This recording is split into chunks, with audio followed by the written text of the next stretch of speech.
Hey, everyone! Today, we're taking a scenic drive through one of Edmonton's most vibrant streets, Whyte Avenue, or 82nd Avenue, if you're looking at a map. Oh, yes. We're starting at 114th Street, right in the heart of the Govermnent neighborhood, and driving all the way to 50th Street.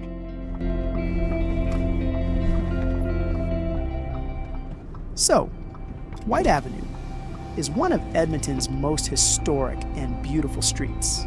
You could literally call it the cultural downtown of Edmonton, which sets it apart from the more corporate vibe of the city's main downtown. Along the way, we share some awesome highlights about the street and point out some must-see spots. So, whether you're new to Canada, thinking of visiting Edmonton, or even just watching from your couch, this ride is for you. So, sit back, relax, and enjoy. This is Govermnent, one of Edmonton's most historic neighborhoods. This area is just 5 blocks away from the University of Alberta's North Campus and the University Hospital. If you live in Govermnent, you could literally walk to the U of A. This makes it a perfect destination for students and professors. Oh, and one thing you'll immediately notice about this Govermnent is the trees. Man, they are so inviting. The beautiful elm trees lining the sidewalks and medians makes the street so inviting to walk in this neighborhood. And once they are lit with Christmas lights, the streets takes a whole new life at night. And hey, if you're in need of a caffeine fix, there are some nice cafes right here. Beyond that, Govermnent has an impressive selection of restaurants and pizza spots. There are Chinese restaurants, there's a Papa John's pizza, a burger joint, and that's a Safeway right at the left. They pretty much have everything here.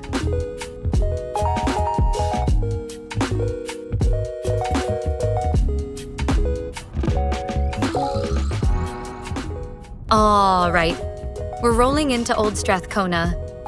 This is where the magic really happens. Fun fact, Whyte Avenue was named after railway executive Sir William Whyte back in the days. It used to be the main street of the city of Strathcona before it joined Edmonton back in 1912. These days, it's the go-to spot for culture, nightlife, and festivals.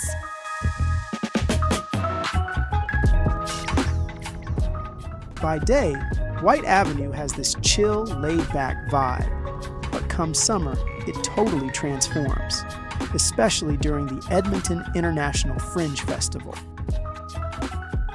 Picture this, over 200 theater productions, food trucks, street performers, and people from all over filling the streets. Whether you're into comedy, quirky performances, or just want to soak in the energy, the Fringe is an experience you won't forget. Oh, yes. Now, let's talk nightlife. On Friday and Saturday nights, Whyte Avenue is the place to be. You've got bars and clubs like the Black Dog Free House, known for its rooftop patio, and Blues on White, a legendary spot for live music. Oh, and not to forget Beercade on my left. This place is the ultimate hangout for young adults looking to level up their night out. Imagine sipping on one of over 50 craft beers while absolutely crushing your friends in classics like Mario Kart, pinball, or a 6-person Daytona racing showdown.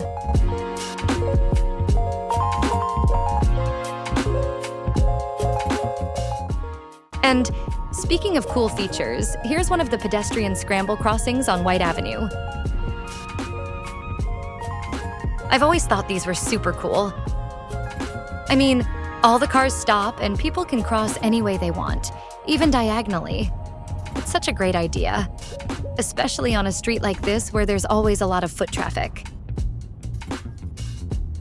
I remember the first time I saw one. I thought, this is so smart. Honestly, I wish we had more of these at every bigger intersection. Oh, absolutely. I love scramble crossings. And also, if shopping's your thing, this stretch of Whyte has it all. From vintage finds at Decades Vintage Clothing to cute cafes where you can refuel. And talking about cafes, that's Remedy right there.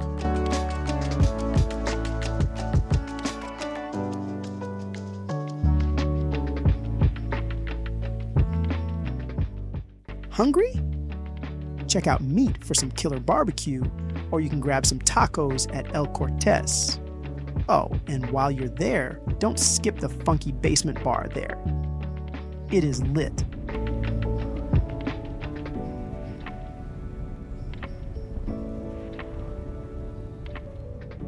Now, for desserts, please check out Made by Marcus is a must-stop.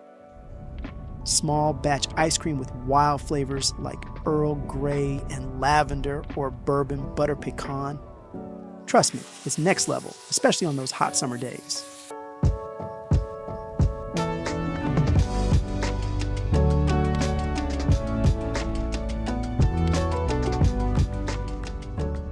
Honestly, Whyte Avenue is the perfect mix of chill, fun, and totally unforgettable.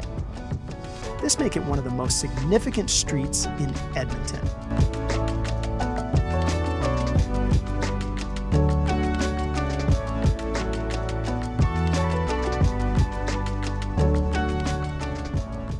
All right. Now that we're driving deeper into Strathcona, let me tell you why this place has such a legendary reputation. Did you know Strathcona used to be its own city before merging with Edmonton in 1912? Yeah.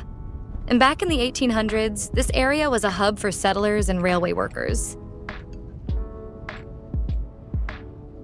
Honestly, you can still feel that history when you pass by landmarks like the Strathcona Hotel. It's like stepping into a time capsule. And what I love about Strathcona is how walkable and creative it is. You'll see people walking their dogs, grabbing coffee at these cozy little cafes, or catching a live show at one of the tucked-away theaters. It's the kind of neighborhood where you can spend the whole day wandering around and still stumble on something new every time.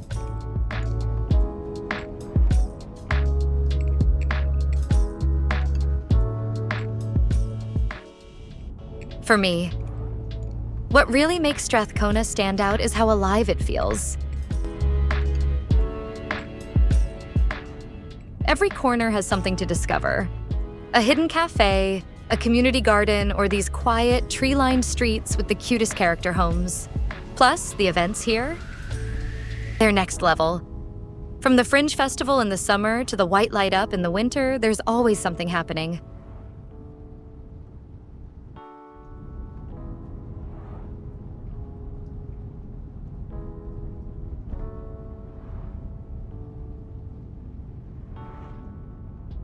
Honestly, if Edmonton had a heartbeat, it would be right here in Strathcona.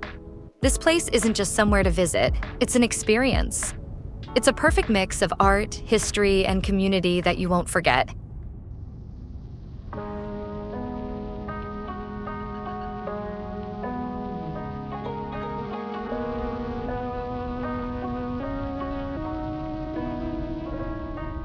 Leaving the busy Strathcona streets, the vibe shifts as we enter King Edward Park on our right.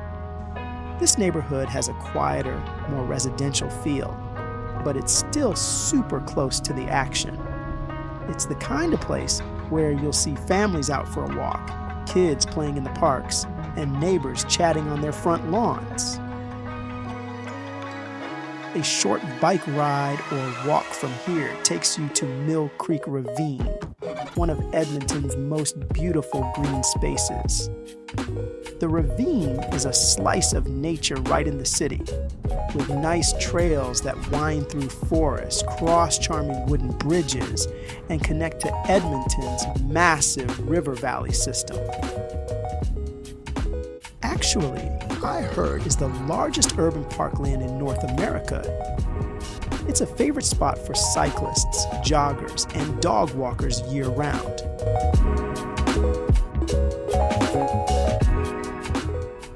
For families, King Edward Park is ideal. There are playgrounds, open green spaces, and even a local outdoor pool. Perfect for those warm summer days. And nearby is a big shopping center and lots of local cafes that add to the convenience of this neighborhood. Now on our left is Bonnie Doon. This neighborhood has some serious French-Canadian roots. It's got such a laid-back vibe, and this is where you'll find the University of Alberta's French campus, Campus Saint-Jean. It's literally just a few blocks from here. This place is so unique, especially for Western Canada, because students here study entirely in French. It's a small but lively community, and you can totally feel the Francophone culture in the air if you live here.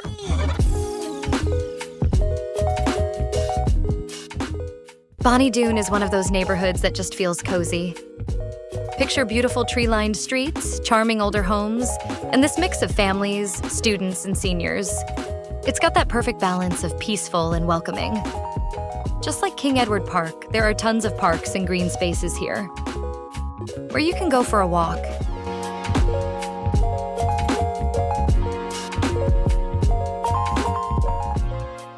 So at this point, instead of heading all the way to 50th Street, we thought we'd take a drive around this shopping center to show you just how big it really is. After that, we'll wrap things up here. We didn't want to drag the video on too long. We're back in Bonnie Doon, just turning into what happens to be the second oldest shopping center in Edmonton.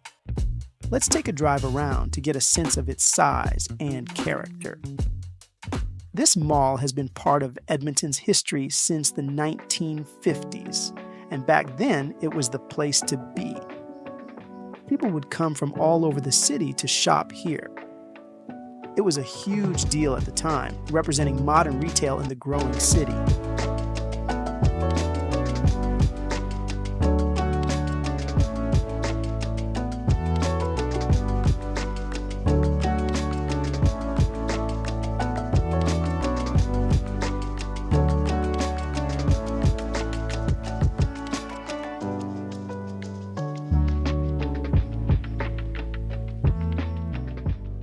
These days, the mall has shifted to a more community-focused vibe.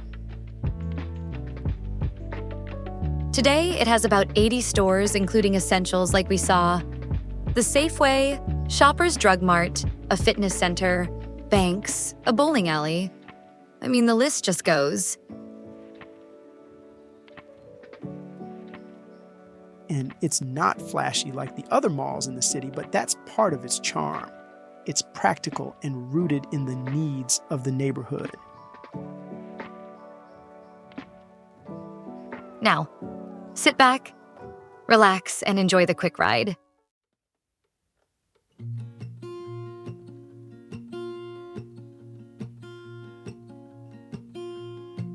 There's a lot of colors, I don't know where to go. See a lot of colors, only feeling blue. There's a lot of colors, lost within a haze. Don't rely on others to get you through the maze. The dreams are not the same for me.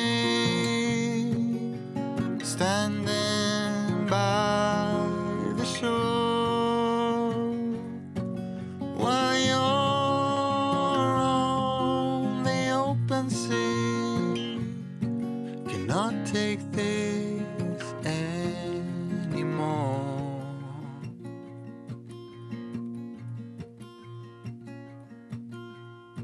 There are a lot of voices drowning in the sea.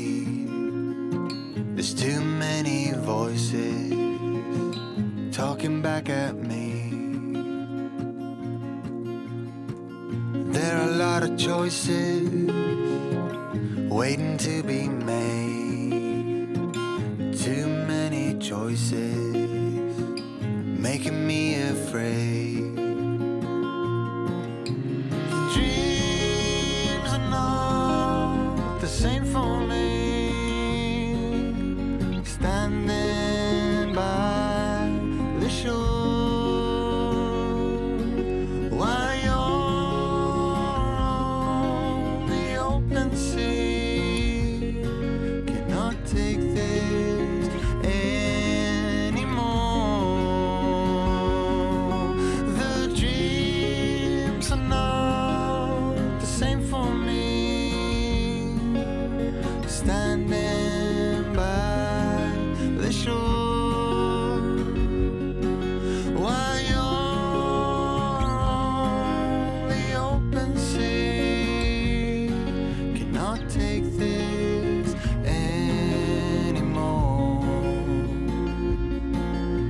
A certain shade of blue will always remind me of you. As we drive around, you can see how the mall serves as a focal point for Bonnie Doon, a residential area filled with family homes, schools, and plenty of parks.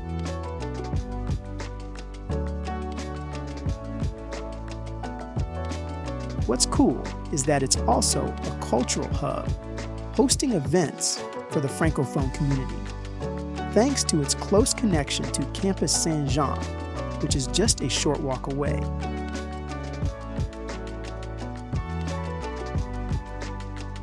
This mall isn't just a shopping spot. It's a reflection of the community around it. It may not draw massive crowds anymore, but for the people who live nearby, it's a convenient and familiar place that has stood the test of time.